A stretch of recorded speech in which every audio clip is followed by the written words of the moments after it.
Sorry, I'm really scared. This is gonna be the presentation about trash and activism, and I think what connects these both things is creativity. And this is actually an extra slide, so I don't need to talk with my time. This is the first slide. It's a work made by international errorists. I guess a lot of you have heard about it. It was established in 2006 in Argentina, but now it's a worldwide movement of artists, activists, self-made politicians who state that things don't have to be as they look like, and error is a fundamental human condition, and I agree with it. This is the next one. You probably recognize the signature. I worked for this organization for 5 years, and it's basically a group, creative group text writing where people in different communities come together to discuss the social issues and then stick posters on the streets. So that was my discovery, to bring out the things, the issues that are important for me in the streets. For instance, this is a picture from Action for Free Public Transport. It happened in Berlin, but it's a worldwide movement as well, where you can make on 5th of March action in public transport, because it's actually cheaper to have free public transport for everyone. And this is, don't throw anything away, because there is no away. What I found absurd is my message to bring in public the concept of waste, what I find absurd, because there is a lot of waste of information, ideas, and trash. Therefore, me and friends of mine made a Kulturlabor trial and error.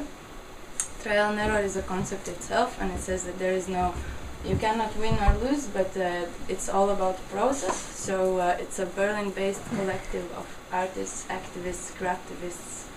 Everyone else can join as well.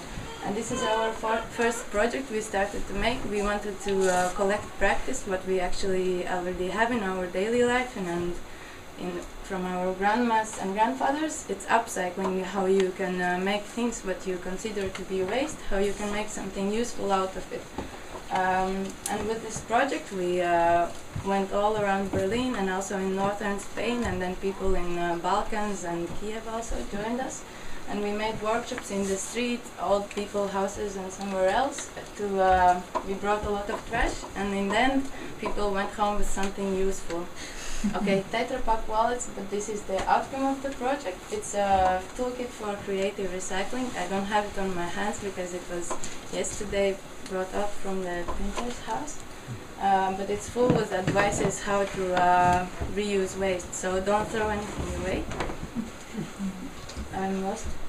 This is a really bad example of ad busting made by a school kid from UK.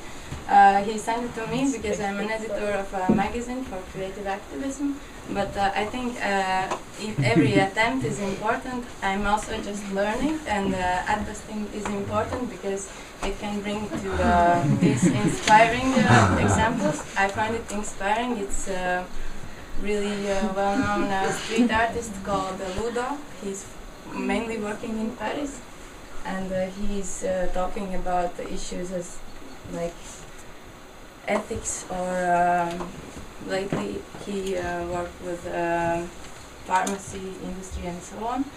So to put it all together, I have a friend. Each of us comes from different countries, so we have a small global village, and we collect and try to document all these examples of criticism, and they result in this magazine, what is called Mashta, International Magazine for Creative Activism. I have one copy, but it's reserved for Taylor, so you can ask her to look at it. And I think documenting is important, because therefore we can spread examples of projects like this. It's research, The Future of Money, what a friend of mine made.